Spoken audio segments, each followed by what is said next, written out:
প্রিয় দর্শক, আপনাদের স্বাগত নিটল টাটা জিরো আওয়ারে। বৈশাখী টেলিভিশনের সমসাময়িক বিষয়ভিত্তিক আলোচনার নিয়মিত আয়োজনে আজ আমাদের আলোচনার বিষয় এই সময়ের রাজনীতি। কথা বলার জন্য স্টুডিওতে যে দুজন অতিথি আমাদের মাঝে উপস্থিত রয়েছেন তাদের সঙ্গে প্রথমে আপনাদের পরিচয় করিয়ে দিচ্ছি। আমার বায়ে প্রথমেই রয়েছেন সাংবাদিক শাবান মাহমুদ, এরপর রয়েছেন আইনজীবী ব্যারিস্টার রুমিন ফারহানা। আমরা এই দুই অতিথির সঙ্গে কথা বলবো আজকের নির্ধারিত বিষয় এই সময়ের রাজনীতি নিয়ে। তবে তার আগে যথারীতি এক নজর দেখে নিচ্ছি বৈশাখীর শিরোনাম। বিশ্বে বাংলাদেশের ভাবমূর্তি আরও উজ্জ্বল করেছে ক্রিকেটাররা, বললেন প্রধানমন্ত্রী। আত্মবিশ্বাসের সাথে খেলে যাওয়ার আহ্বান। আগের চেয়ে বিচার বিভাগ এখন আরও বেশি নিয়ন্ত্রিত, অভিযোগ খালেদা জিয়ার। গণতন্ত্র উন্নয়নের স্বার্থে নতুন নির্বাচনের দাবি। বিচার বিভাগ নিয়ে গঠনমূলক সমালোচনায় আপত্তি নেই প্রধান বিচারপতির। মামলা জট কমাতে ডিজিটালাইজেশনের উদ্যোগ। একাদশ শ্রেণীতে ভর্তির জন্য 13 থেকে 21 জুলাই পর্যন্ত আবারও অনলাইনে আবেদন করা যাবে। আগের তালিকার ত্রুটি সংশোধন হচ্ছে। এবং বাসের আগাম টিকিট ফুরিয়ে গেছে দুদিনেই, মিলছে কালোবাজারে যাত্রীদের ক্ষোভ।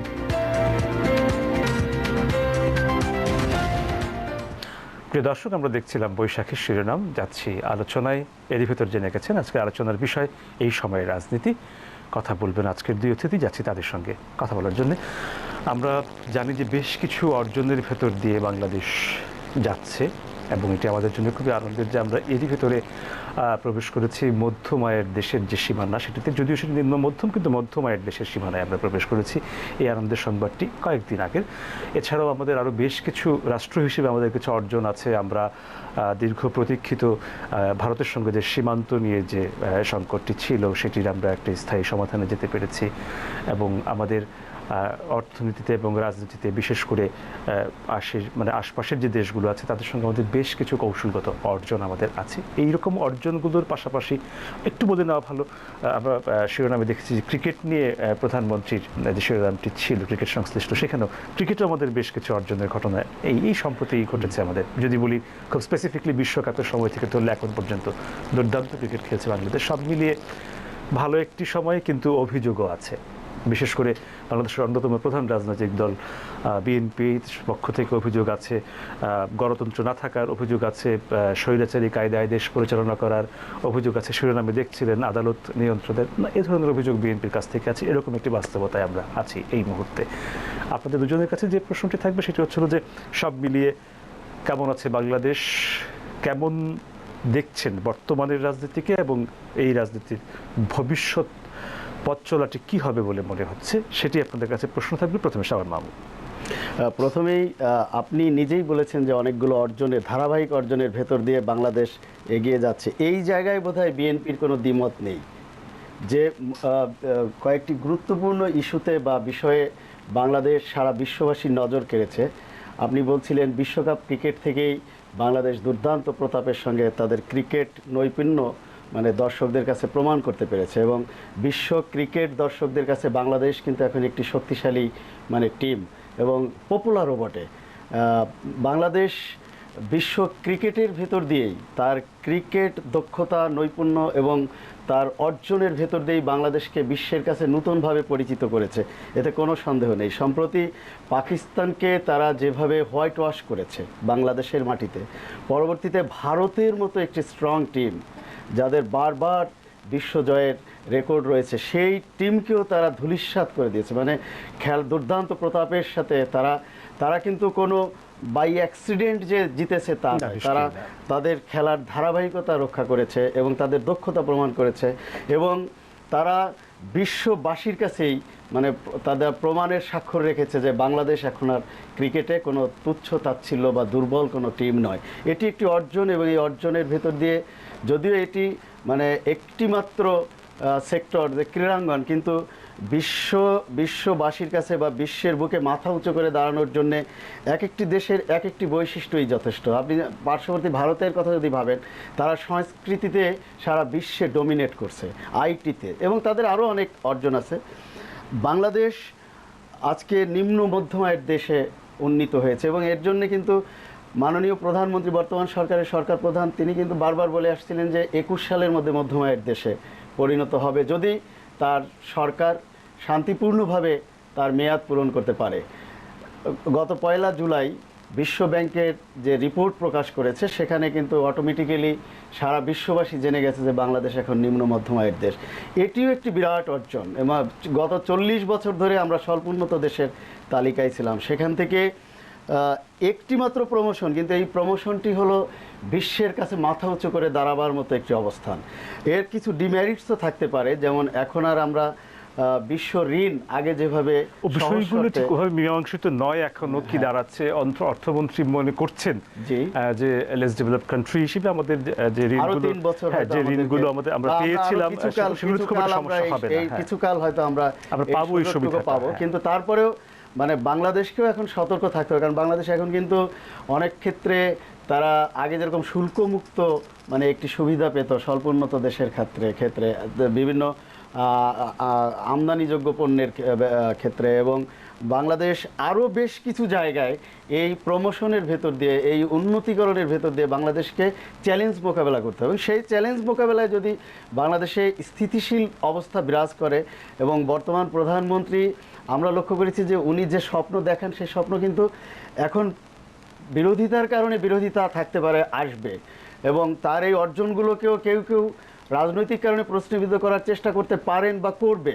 বাট আমরা জাতিগতভাবে আমার মনে হয় যে সাধারণ নাগরিক যারা বাংলাদেশের, যারা এত রাজনীতি বুঝেন না, রাজনীতির মার প্যাচে জড়ান না, যারা সাদা চোখে সব কিছু দেখার চেষ্টা করেন, এবং যারা ভালোকে ভালো খারাপকে খারাপ সাদাকে সাদা বা কালোকে কালো বলতে অভ্যস্ত, তাদের কাছে কিন্তু প্রমাণিত যে বর্তমান সরকার প্রধান যে স্বপ্ন জাতিকে দেখাচ্ছেন সেগুলো কিন্তু তিনি এই যে মধ্যম আয়ের দেশের কাতারে বাংলাদেশের প্রবেশ করা নিয়ে বিএনপির কিন্তু একটি বক্তব্য আছে সংবাদ সম্মেলনে, তাদের সেই দেয়া বক্তব্যটি হচ্ছে যে এটি জনগণের সাফল্য, সরকারের নয়। জনগণের সাফল্য যদি হয়, সরকার তো জনগণ থেকে বিচ্ছিন্ন না। স্মরণ করিয়ে দিচ্ছি যে এই সরকার বরং এই সরকার সবসময় কিন্তু বিশেষ করে সরকার প্রধান দাবি করেন যে জনগণই সকল ক্ষমতার উৎস।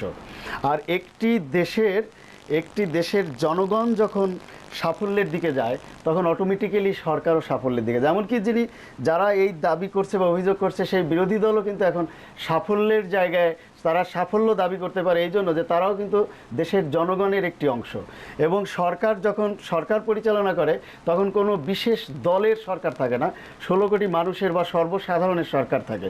কাজে জনগণের যদি এটি সাফল্য হয় সেটি তো বাংলাদেশের জনগণের সাফল্য।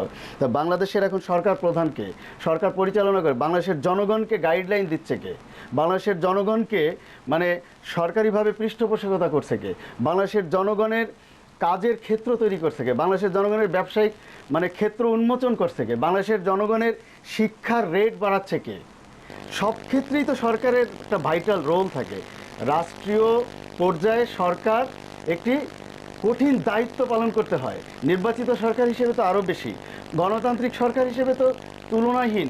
কারণ এই সরকার তো নিজেদেরকে গণতান্ত্রিক দল হিসেবে দাবি করে, এবং জনগণও এই সরকারকে কোনোভাবে সরকারের গণতান্ত্রিক আচরণ নিয়ে কখনো কখনো প্রশ্ন তুলতে পারে। বাট সরকার যে এই আওয়ামী লীগ সরকার বা আওয়ামী লীগ যে একটি নির্বাচিত গণতান্ত্রিক সরকার, এ বিষয়ে তো আর কারো সন্দেহ নেই। কাজেই বিএনপিও কিন্তু পরোক্ষভাবে স্বীকার করেছে যে হ্যাঁ এই সাফল্য তারা মেনে নিয়েছে কিন্তু জনগণের সাফল্য বলে। এখন আপনি আরও বলছিলেন যে আরও ধারাবাহিক সাফল্য, এর ভেতর দিয়ে বাংলাদেশ এই মুহূর্তে যে উন্নয়নের মানে একটি মহাসড়কে যাত্রা করছে, সেই উন্নয়নের ধারাবাহিকতার দিকে যদি আপনি তাকান, যে প্রবৃদ্ধির হার ক্রমাগত বাড়ছে, বাংলাদেশের রেমিটেন্স তার হার ক্রমাগত বাড়ছে, বাংলাদেশে সড়ক যোগাযোগ ব্যবস্থায় একটি যুগান্তকারী সাফল্য কিন্তু আসছে, বাংলাদেশের শিক্ষাক্ষেত্রে যুগান্তকারী সাফল্য, স্বাস্থ্য খাতে, এমনকি স্বাস্থ্য খাত এবং শিক্ষা খাতে স্বয়ং ভারতের মানে কংগ্রেসের প্রধান সোনিয়া গান্ধী থেকে শুরু করে সাবেক প্রধানমন্ত্রী ডক্টর মনমোহন সিং, এমনকি নরেন্দ্র মোদীও সম্প্রতি যে বাংলাদেশ সফর করে গেলেন, তিনিও কিন্তু স্বীকার করে গেছেন যে বাংলাদেশের কিছু কিছু মানে বিশেষ ক্ষেত্রে বাংলাদেশের যে সাফল্য, সেই সাফল্যের সঙ্গে ইন্ডিয়ার মতো একটি বৃহৎ রাষ্ট্রের কম্পেয়ার করলেও বাংলাদেশ এগিয়ে আছে। কাজে আপনি তো ঠিকই বলেছেন যে বাংলাদেশ, তবে এই এগিয়ে যাওয়া, এই মধ্যম আয়ের দেশে উন্নীত হওয়া, ক্রিকেটে মানে ঝড় তোলা, এই সব কিছুর ভেতরেও একটি আশঙ্কা থেকে যায়, যে আশঙ্কাটি না বললে অন্যায় হবে, যে রুল অফ ল, আইনের শাসন, সেই আইনের শাসন কতটা প্রতিষ্ঠিত হচ্ছে বাংলাদেশে। আমি যদি আজকে দৈনিক বাংলাদেশে প্রকাশিত, বাংলাদেশ প্রতিদিনে প্রকাশিত লিড স্টোরির দিকে তাকাই, সেখানে একটি রিপোর্ট সবার দৃষ্টি কেড়েছে, যারা অন্তত ওই সংবাদটি পড়েছে, যে 5 কোটি টাকা দিয়েও রেহাই মেলেনি। একজন কল্যাণপুরের একজন ব্যবসায়ী, তাকে যখন বিএনপি আন্দোলন সংগ্রাম পরিচালনা করেছিল সরকারের বিরুদ্ধে, সরকার পতনের লক্ষ্যে, ওই আন্দোলন সংগ্রাম পরিচালনার মুহূর্তে তিনি গাড়ি পোড়ানো মামলার আসামি হিসেবে তাকে অভিহিত করে তাকে ডিবি পুলিশ গ্রেপ্তার করেছিল। এবং সেই গ্রেপ্তারের পরে পর্যায়ক্রমে তার কাছ থেকে ধাপে ধাপে কিভাবে টাকা নেওয়া হয়েছে, তার প্রাডো গাড়িটি কিভাবে পুলিশ আটক করেছে, এবং তাকে কিভাবে মানে ধাপে ধাপে তার ফ্যামিলিকে হয়রানি করেছে, তারপরেও তার কোনো সুরাহা মেলেনি। এবং তিনি কোনো রাজনৈতিক দলের সঙ্গেও কিন্তু সংশ্লিষ্ট নন। আমরা একটু যাচ্ছি, এই অবস্থা যখন চলতে থাকে না, তখন সরকারের সব অর্জন কিন্তু প্রশ্নবিদ্ধ হয়ে যায়। আমি ফিরছি এবার আপনার কাছে, রুমিন ফারহানা। জি, আমি প্রশ্নটি আগেই বলে রেখেছি। খেলা দিয়ে শুরু করি। খেলা বাংলাদেশের এমন একটা সেক্টর যেখানে কিন্তু এখন আমরা একমাত্র সেক্টর যেখানে এখনো রাজনীতির বিষবাষ্প প্রবেশ করে, যে আমরা সবাই এক। বাংলাদেশ যখন জেতে তখন আসলে পুরো বাংলাদেশ জেতে, 16 কোটি মানুষ জেতে। বিএনপি যেমন খুশি হয়, আওয়ামী লীগও ঠিক সমানভাবেই খুশি হয়। তো এই একটা জায়গা যেটা রাজনীতির বাইরে এবং আমাদের জন্য খুব আশার একটা জায়গা।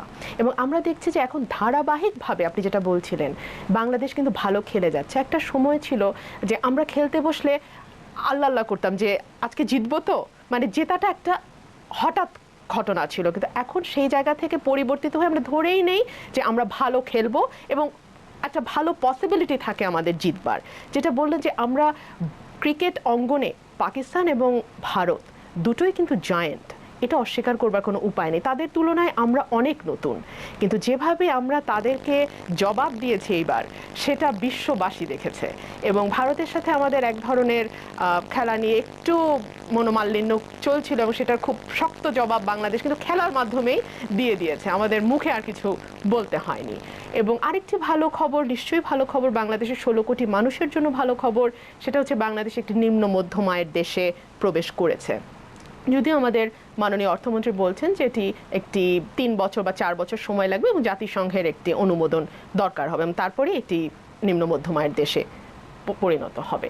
আমাদের মাথাপিছু আয় $1,314, যেটা অবশ্যই আসার কথা। এবং বাংলাদেশ এই ডলার ইনকামের কারণেই কিন্তু নিম্ন মধ্যম আয়ের দেশে প্রবেশ করতে পেরেছে। তবে সেই সাথে বিশ্ব দরবারে আমাদের মুখ উজ্জ্বল হয়েছে। বাট যেটা শাবান ভাইও বলছিলেন, একই সুরে আমিও বলবো যে আমাদের ঋণ পাওয়ার ক্ষেত্রে এখন হয়তো বা একটু কঠিন হয়ে যাবে, বা ফরেন ডোনেশন আসার ব্যাপারে কিছু নতুন শর্ত হয়তো বা আসবে। নিশ্চয়ই গুরুত্বপূর্ণ, কিন্তু আমাদের বুঝতে হবে যে এটা আমাদের একটা ধারাবাহিক প্রক্রিয়া। এটি কিন্তু হঠাৎ এক রাতে বা ওভারনাইট কিছু হয়নি। দীর্ঘ 40 বছর প্রত্যেকটা সরকার যারা এসছেন তাদের প্রত্যেকেরই অবদান ছিল আজকের এই নিম্ন মধ্যম আয়ের দেশে বাংলাদেশকে দাঁড় করানোর পেছনে। এবং অবশ্যই এখানে বাংলাদেশের মানুষের অবদান তো অস্বীকার করবার কোনো প্রশ্নই ওঠে না। তাদেরই দেশ, তাদেরই শ্রম, তাদেরই ঘামে আজকের আমাদের এই উন্নয়ন বা যেটাই আপনি বলেন। তারপরেও আপনি বলছিলেন যে কিছু প্রশ্ন থেকে যায়, গণতন্ত্র নিয়ে প্রশ্ন আসে। যেটা শাবান ভাই বলছিলেন যে একটি গণতান্ত্রিক এবং নির্বাচিত সরকার, এখানেই দেখা যায় যে আমরা আসলে আর একমত হতে পারি না। এই সরকারটিকে আমি কিভাবে নির্বাচিত বলবো? কারণ আমাদের সংবিধানে আমাদের যে মূল ভিত্তির উপর সংবিধান দাঁড়িয়ে আছে সেটা হচ্ছে জাতীয়তাবাদ, গণতন্ত্র, অর্থনৈতিক এবং সামাজিক ন্যায় বিচার এবং ধর্মীয় অসাম্প্রদায়িক বাংলাদেশ। এখন আমাদের সংবিধানে আবার এটাও বলা আছে 7 ধারায় যে আমার দেশের মালিক হচ্ছে তার জনগণ এবং জনগণের প্রত্যক্ষ ভোটে নির্বাচিত হবেন সংসদ সদস্য। কিন্তু আমরা কি দেখলাম?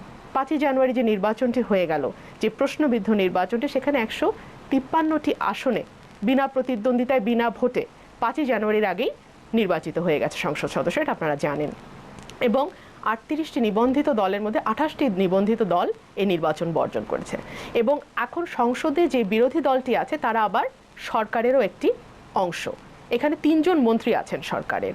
আবার আমাদের যে বিরোধী দল জাতীয় পার্টি, তার যে প্রধান এরশাদ, HM এরশাদ, উনি আবার আমাদের মাননীয় প্রধানমন্ত্রীর বিশেষ দূত। তো এরকম একটা জগা খিচুড়ি পার্লামেন্ট বাংলাদেশের ইতিহাসে আগে আসেনি।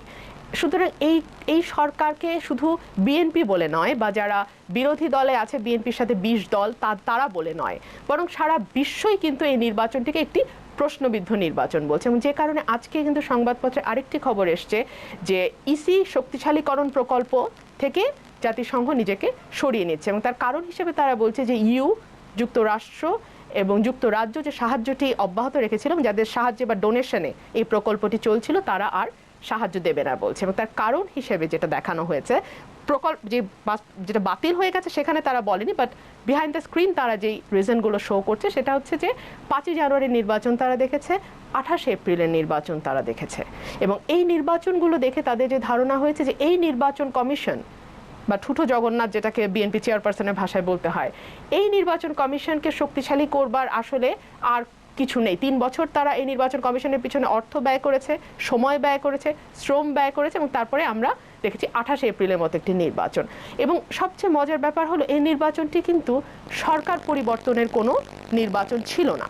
এই নির্বাচনে কি হতো, সিটি কর্পোরেশনের মেয়র নির্বাচিত হতো, ঢাকায় 2 জন, চট্টগ্রামে 1 জন। যদি বিএনপি 3টাতেও জিতে যেত, বা অন্য আর যারা প্রার্থী ছিলেন, স্বতন্ত্র প্রার্থী ছিলেন, তারাও যদি জিতে আসতেন, বা বাম দল থেকে যারা এসেছিলেন তারাও যদি জিতে যেতেন, তাহলে কিন্তু সরকারের কোনো অসুবিধা ছিল না, সরকার পরিবর্তিত হতো না। আবার আমরা এটাও দেখেছি অন্য সিটি কর্পোরেশনগুলোতে বিএনপির যে মেয়ররা নির্বাচিত হয়েছেন তাদেরকে বিভিন্ন মামলায় হামলা দিয়ে কারাগারে নিক্ষেপ করা হয়েছে, বা তাদেরকে এমনভাবে তাদের বিরুদ্ধে মামলা দেওয়া হয়েছে যাতে তারা আর অফিসটি কন্টিনিউ করতে না পারে। এটি গণতন্ত্রের জন্য একটি থ্রেট তো বটেই। এবং আপনারা যদি দেখেন যে স্টেট ডিপার্টমেন্ট যেই ধারাবাহিক রিপোর্ট দিয়েছে, যেটা পরপর 3 দিন এসছে মানব জমিনে, দীর্ঘ রিপোর্ট, এবং এই দীর্ঘ রিপোর্টটাই তৈরি হয়েছে বাংলাদেশে যে গণতন্ত্রহীনতা এবং আইনের শাসনের যে অভাব, যেটা সামান ভাইও বলছিলেন যে আইনের শাসনের যে একটি বিরাট অভাব এই দেশে দেখা যাচ্ছে সেটার উপরে। এবং গত 6 মাসে আপনি যদি আইন ও সালিশ কেন্দ্রে যে রিপোর্ট এসছে সেখানে দেখা গেছে জানুয়ারি থেকে জুন পর্যন্ত 101টা এক্সট্রা জুডিশিয়াল কিলিং হয়েছে, যেখানে আমরা এরশাদকে স্বৈরাচারী বলি। এরশাদের দীর্ঘ 10 বছরে হাতে গুনে আপনি বলতে পারবেন না 10 জনের নাম যাদেরকে এভাবে মারা হয়েছে। আর অথচ এই সরকার নিজেকে গণতান্ত্রিক সরকার বলে দাবি করে, এই সরকার নিজেকে জনগণের সরকার বলে দাবি করে। এই আওয়ামী লীগের ইতিহাস তো আজকের ইতিহাস না, আওয়ামী লীগের একটি দীর্ঘ ঐতিহ্যময় দল হলো আওয়ামী লীগ। সেই আওয়ামী লীগ ক্ষমতায় থাকা অবস্থায় মাত্র 6 মাসে পুলিশের হাতে বা গোয়েন্দা সংস্থার হাতে বা সরকারের কোনো এজেন্সির হাতে যখন 101টা এক্সট্রা জুডিশিয়াল কিলিং হয়, তখন সেটা আমি বাংলাদেশের নাগরিক হিসেবে ভীত সন্ত্রস্ত না হয়ে পারি না। আরেকটি কথা যেটা সাবন ভাই বলছিলেন যে আইনের শাসনের অভাব, রুল অফ ল এর অভাব। আপনি দেখেন পত্রিকায় বড় বড় করে যখন হেডিং আসে যে বাংলাদেশের আইন শৃঙ্খলা রক্ষাকারী বাহিনী ইয়াবা, মাদক এবং নারী ঘটিত অপরাধের সঙ্গে সরাসরি যুক্ত, এবং সেটার কোনো বিচার হচ্ছে না। পুলিশের গাড়িতে যখন ফেন্সিডিল পাওয়া যায়, পুলিশ যখন ইয়াবা ব্যবসা করে 6টা শপিং মলের মালিক হয়ে যায়, তখন আমাদের আর দাঁড়ানোর জায়গা থাকে না। আরেকটা কথা কিন্তু বিএনপি চেয়ারপারসন বলেছেন, সেটা হলো এই সরকার দাঁড়িয়ে আছে আইন শৃঙ্খলা রক্ষাকারী বাহিনীর কাঁধে ভর দিয়ে।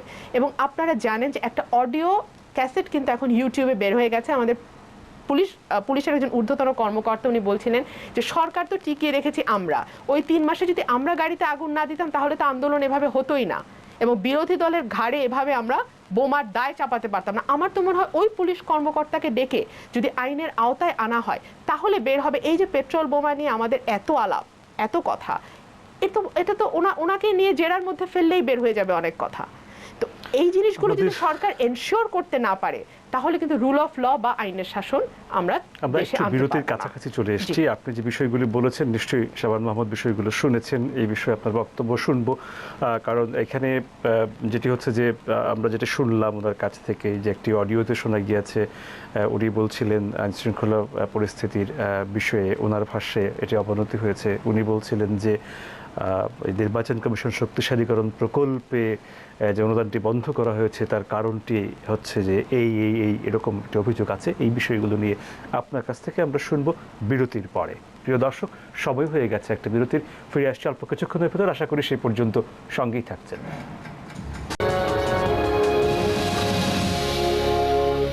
প্রিয় দর্শক, আপনাদের আবারও স্বাগত নিটল ডাটা জিরো আওয়ারে।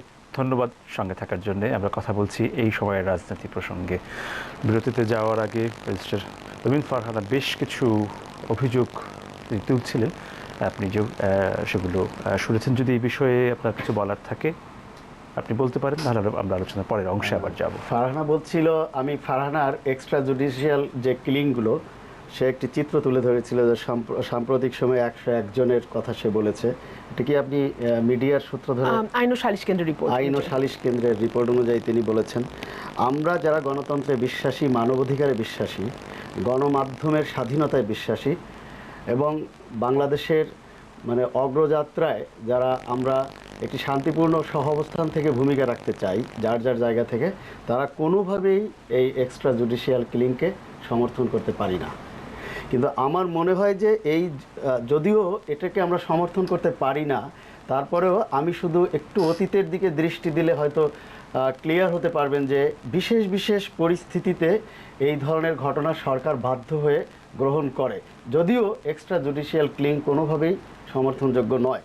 1975 সালের প্রেক্ষাপট যদি ধরি, ভারতে তৎকালীন প্রধানমন্ত্রী ইন্দিরা গান্ধী কিন্তু তখন এ ধরনের একটি পরিস্থিতিতে যখন জয়প্রকাশ নারায়ণ তার নেতৃত্বে আন্ডারগ্রাউন্ড পার্টির একটি উত্থান ঘটেছিল এবং অশান্ত পরিবেশ সৃষ্টি হয়েছিল পুরো ভারত জুড়ে, তখন কিন্তু ভারতের তৎকালীন প্রধানমন্ত্রী ইন্দিরা গান্ধী বাধ্য হয়েছিলেন একটি মানে কি জয়প্রকাশ নারায়ণ ছিলেন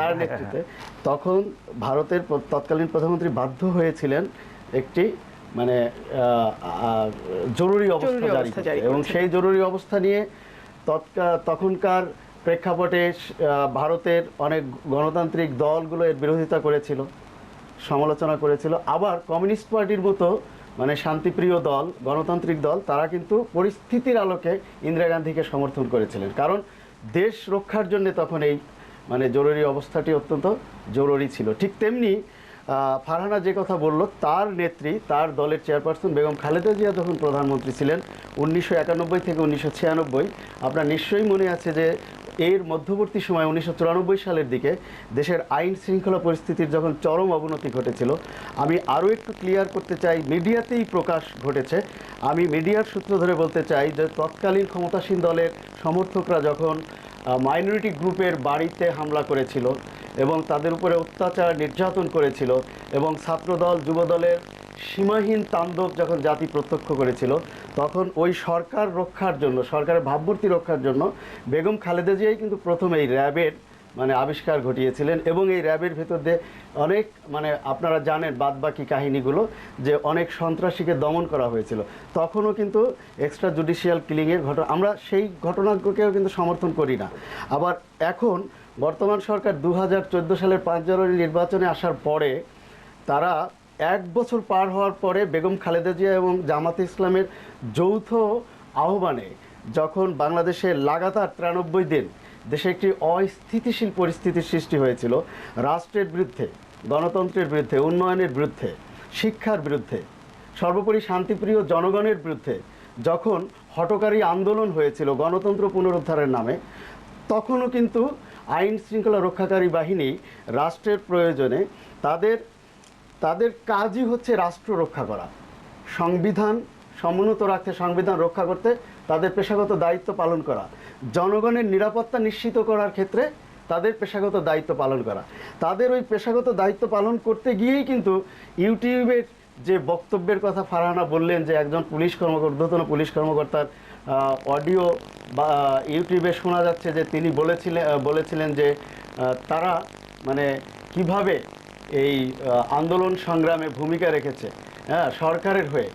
এই বক্তব্যটি দুইভাবে ব্যাখ্যা করা যায়। সরকারের হয়েই তো সংক্ষেপে শুনবো, সরকারের পক্ষ হয়েই তো আইন শৃঙ্খলা রক্ষাকারী বাহিনী কাজ করবে, এটি তো স্বাভাবিক। জনগণের নিরাপত্তা নিশ্চিত করার জন্য তো তাদেরকে কঠোর ভূমিকা পরিস্থিতির আলোকে। কিন্তু ফারহানা যেটা বলছেন, ওনারা কি আগুন দিয়েছে এরকম অডিও, এরকম একটি আমি নিজে শুনেছি এই অডিও আমি শুনিনি। যদি এরকম কোনো কথা বলে থাকেন কোনো পুলিশ কর্মকর্তা, তাহলে আমি মনে করি এই অতি উৎসাহী পুলিশ কর্মকর্তাকে অন্ততপক্ষে সরকারের শীর্ষ মহল থেকে মানে তার কাছ থেকে অবশ্যই তিনি জবাবদিহিতার ঊর্ধ্বে নন, কারণ তিনি রাষ্ট্রের নিরাপত্তার জন্য কাজ করবেন, জনগণের নিরাপত্তার জন্য কাজ করবেন, তিনি শান্তি শৃঙ্খলা ফিরিয়ে আনতে কাজ করবেন। এই ব্যক্তিটিকে এই অডিওটি কোথা থেকে এসেছে, এগুলো আইডেন্টিফাই হওয়া উচিত, এবং সত্যিকার অর্থে যদি কোনো পুলিশ কর্মকর্তা এ ধরনের ভূমিকা রাখেন তাহলে আমি মনে করব যে এটি তাদের অতি উৎসাহী ভূমিকা। এবং কখনো এটিও খেয়াল রাখতে হবে যে আজকে যে পুলিশ বাহিনী বর্তমান সরকারের হয়ে অতি উৎসাহী ভূমিকা রাখবে এবং জনগণের বিপক্ষে দাঁড়াবে বা অতি উৎসাহী ভূমিকা রাখতে গিয়ে বিরোধী দলের উপরে নির্যাতনের মাত্রা বাড়িয়ে দেবে, এই পুলিশ বাহিনী ভবিষ্যতে সরকার বদল হলে এই ক্ষমতাসীন আওয়ামী লীগের উপরে যে একই আচরণ করবে না তার কোনো গ্যারান্টি নেই। যদি আমরা বিএনপি সরকারের আমলের দিকে তাকাই, তখন আমরা দেখেছি আজকের গত আওয়ামী লীগ সরকারের আমলে যিনি স্বরাষ্ট্রমন্ত্রী ছিলেন, সাবেক স্বরাষ্ট্রমন্ত্রী সাহারা খাতুন, তা 96 সরকারের আমলে যিনি স্বরাষ্ট্রমন্ত্রী ছিলেন মোহাম্মদ নাসিম এবং সোহেল তাজ সহ অগণিত অসংখ্য নেতার উপরে পুলিশ কি অত্যাচার, কি নির্মম আচরণ করেছে। কাজেই পুলিশের এই অতি উৎসাহী ভূমিকায় মানে আশ্বস্ত না হয়ে, অনুপ্রাণিত না হয়ে, উৎসাহিত না হয়ে আওয়ামী লীগের উচিত হবে তার যে রাজনৈতিক দল আওয়ামী লীগ, এটি বাংলাদেশের সর্ববৃহত্তম রাজনৈতিক দল, প্রাচীনতম রাজনৈতিক ঐতিহ্যবাহী রাজনৈতিক দল, শক্তিশালী যে রাজনৈতিক দলের ঘরে ঘরে এই দলটির দিকে কর্মী বাহিনীর উপর আস্থা রাখা, রাজনৈতিক আদর্শের উপর সাংগঠনিকভাবে আওয়ামী লীগকে শক্তিশালী করার ভেতর দিয়ে তাদের দল নির্ভর হওয়া উচিত, প্রশাসন নির্ভর না হয়ে। এটি আমার ধন্যবাদ মাহমুদ। রুমিন ফারহান, একটি বিষয়ে আপনার একটু মনোযোগ করছে, সেটা হচ্ছে যে আপনি জানেন যে অনেক দিন ধরেই বিএনপিতে কাউন্সিল হচ্ছে না। আমরা যতদূর জানতে পেরেছি গণমাধ্যমের সঙ্গে বিএনপির নেতৃবৃন্দের কথাবার্তার ভেতর দিয়ে বেরিয়ে এসেছে যে 6 ডিসেম্বরের দিকে, মূলত ডিসেম্বরের দিকে, তারিখটি এখনো নির্ধারিত না, ডিসেম্বরের দিকে এটি কাউন্সিল হতে পারে। সবশেষ কাউন্সিল হয়েছিল 2009 সালে, কমিটি মেয়াদ উত্তীর্ণ হয়ে গেছে প্রায় 3 বছর আগে। এবং আমরা এও শুনতে পাচ্ছি বিএনপির কাছ থেকে যে এই কাউন্সিলের মাধ্যমে দল গুছিয়ে নিয়ে তারা এটা আন্দোলনের ব্যাপারে ভাবছেন, এবং এই কাউন্সিল করতে যাওয়ার বড় কারণ এই সম্প্রতি যে আন্দোলনটি তারা করেছেন সরকারের বিরুদ্ধে 3 মাস ধরে, এটিকে তারা এক ধরতে মানে ব্যর্থ হয়েছে বলে মনে করছেন। সেই জায়গা থেকে তারা তাদের ভেতরে সংস্কারের প্রয়োজনীয়তাও দেখছেন। এই ব্যাপারটিকে আপনি কীভাবে দেখছেন? এবং একটি দল বিএনপি যেটি অত্যন্ত মানে আমাদের রাজনীতিতে গুরুত্বপূর্ণ, নিশ্চয়ই কোনো সন্দেহ নেই, তার ভবিষ্যতের পথ চলার একটু জায়গাটি যদি আপনার কাছ থেকে শুনতে পেতাম। জি, কাউন্সিলের ব্যাপারটা হচ্ছে আমাদের, আপনি জানেন যে আমাদের যে ভারপ্রাপ্ত মহাসচিব, উনি দীর্ঘদিন যাবৎ জেলে আছেন এবং একটি ময়লার গাড়ি পোড়ানোর মামলায় ওনাকে সম্প্রতি হাইকোর্ট জামিন দিয়েছে, কিন্তু আবার অ্যাপেলেট ডিভিশনে আবার সেই হাইকোর্টে জামিনই কনফার্ম করেছে, বাট আবার 3টা মামলা নিয়ে অ্যাপেলেট ডিভিশনে যাওয়া হয়েছে, যেটা আগামীকালকে আমরা জানতে পারবো যে উনি ঈদের আগে মুক্তি পাচ্ছেন কিনা। তো বিএনপি চেয়ারপারসন যে কথাটা বলেছেন বলে আমি মিডিয়াতে দেখেছি, সেটা হচ্ছে যে ভারপ্রাপ্ত মহাসচিব যখন মুক্তি পাবেন তখনই দলের এই কাউন্সিলটি করা হবে। এবং আপনি জানেন যে আমাদের স্থায়ী কমিটির সদস্য তারা কিন্তু এখনও অনেকেই জেলে আছেন, এবং যারা বাইরে আছেন তাদের বেশিরভাগই বয়স হয়ে গেছে, ওনাদের শারীরিকভাবে অতটা হয়তো আগের মতন আসতে পারেন না বা অতটা সক্ষমতা তাদের নেই। তো পুরো দলটার মধ্যে এবং বিভিন্ন কমিটির মধ্যে এক ধরনের পরিবর্তনের ইঙ্গিত কিন্তু আমরা দেখছি, এবং বারবারই বলা হচ্ছে যে মেধাবী কি আপনার প্রয়োজনীয় বলে মনে হচ্ছে কিনা সেটিও জানতে চাইব। হ্যাঁ, নিশ্চয়ই প্রয়োজনীয়। দেখুন, বৃহৎ একটি দল, জাতীয়তাবাদী দল, বাংলাদেশ জাতীয়তাবাদী দল বিএনপি, এবং এই দলটি 3বার রাষ্ট্র পরিচালনা করেছে। তো সুতরাং এত বড় একটি দল এবং এত নেতা, এত কর্মী, এত সমর্থকের একটি দল, সেখানে তো পরিবর্তন আসবেই। একটা জেনারেশন পার হবে, নতুন জেনারেশন ভার নেবে। আওয়ামী লীগেও তাই হয়েছে, সেটাই হওয়ার কথা এবং সেটাই হবে। তো সেটাই স্বাভাবিক, পরিবর্তন তো সর্বত্রই, সেটাই স্বাভাবিক। তো যেটা আমি বলছিলাম যে ওনাদের কারামুক্তির পরে আমি যেটা দেখলাম যে বিএনপি চেয়ারপারসন বলেছেন দলে এক ধরনের পরিবর্তন বা কাউন্সিল হবে, এবং যারা এই দুর্দিনে, বিএনপির ইতিহাসে কিন্তু এত খারাপ সময় বিএনপি কখনো পার করেনি, এবং বিএনপির নেতাকর্মীদের যেভাবে বাসায় গিয়ে খুঁজে খুঁজে তাদের নামে, আপনার এই বক্তব্যের যে অংশটুকু বাকি থাকছে বিরতিতে যাওয়ার কারণে সেটি বিরতির পর শুনছি। আচ্ছা, প্রিয় দর্শক, সময় হয়ে গেল একটা বিরতিতে যাওয়ার, আবার ফিরছি অল্প কিছুক্ষণের ভেতর। আশা করি সেই পর্যন্ত সঙ্গেই থাকছেন। প্রিয় দর্শক, আপনাদের আবার স্বাগত নিটল ডাটা জিরো আওয়ারে। ধন্যবাদ সঙ্গে থাকার জন্য। রুমিন ফারহান, আপনি কথা বলছিলেন, মাঝখানে গিয়েছিলাম বিরতিতে, শেষ করুন। আমি যে কথাটা বলছিলাম যে জন্মের পর থেকে বিএনপি এত দুঃসময় কখনো পার করেনি যা তারা পার করেছে এই বছর প্রথম 3টি মাস। এবং যে কথাটি বলা হয়েছিল যে সরকারের বিরুদ্ধে আন্দোলন, এই আন্দোলনটি কেন এসেছিল?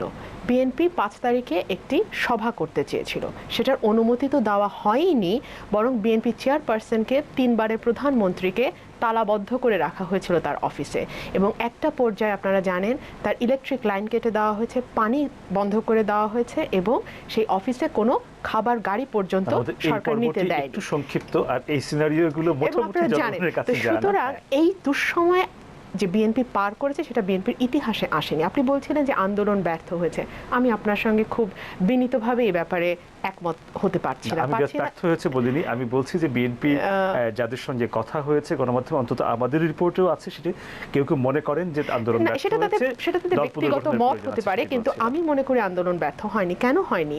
যে এই যে 3 মাসের দুঃসময়, এবং যার জের এখনো টানছে বিএনপি নেতা কর্মীরা, তারপরেও কিন্তু দলটি শতভাগে বিভক্ত হয়ে যায়নি, এবং দলকে যারা ভালোবাসে, দলের যারা কর্মী, তারা শত মামলা হয়েছে তাদের নামে, তাদেরকে জেলে নিয়ে যাওয়া হয়েছে, তাদের পরিবারের উপর নির্যাতন নেমে এসছে, তাদের অনেকে গুম হয়ে গেছে যাদের খবর আমরা এখনো জানি না, কিন্তু তারা কিন্তু দলটিকে ছেড়ে যায়নি। তো এই যে একতাবদ্ধ হয়ে থাকা, এবং দলটি এখনো টিকে আছে, আজকে রাষ্ট্র ক্ষমতার বাইরে আছে 9 বছর, কিন্তু তারপরেও কিন্তু দলটি ভেঙে যায়নি, 1। আর 2 হলো এই আন্দোলনের ফলেই জাতীয় এবং আন্তর্জাতিকভাবে বিএনপি একটি সবার অংশগ্রহণমূলক নির্বাচন যে দরকার, এবং তার জন্য যে এখনই একটি সংলাপের প্রস্তুতি দরকার, সেটা কিন্তু বিশ্ববাসীকে বুঝিয়ে দিতে সমর্থ হয়েছে, এবং এই সবগুলোই কিন্তু হয়েছে এই 3 মাসের আন্দোলনের ফলে। তো সুতরাং এই 3 মাসের আন্দোলনটাকে আমি কোনোভাবেই ব্যর্থ বলতে আমি অন্তত ব্যক্তিগতভাবে রাজি নই। আর সামনের দিনের কথা যেটা বলছিলাম, যে একটা কথা বারবার আসছে যে এই সরকার একটা মধ্যবর্তী নির্বাচনের দিকে যাচ্ছে কিনা, কারণ আমরা দেখছি 2016 শেষ বা 2017 শুরুর দিকে একটি নির্বাচন করার কথা পত্রপত্রিকায় আমরা দেখছি, যে বিএনপি মনে করছে যে আওয়ামী লীগ হয়তো বা দেবে, এবং দেবে কিভাবে দিবে?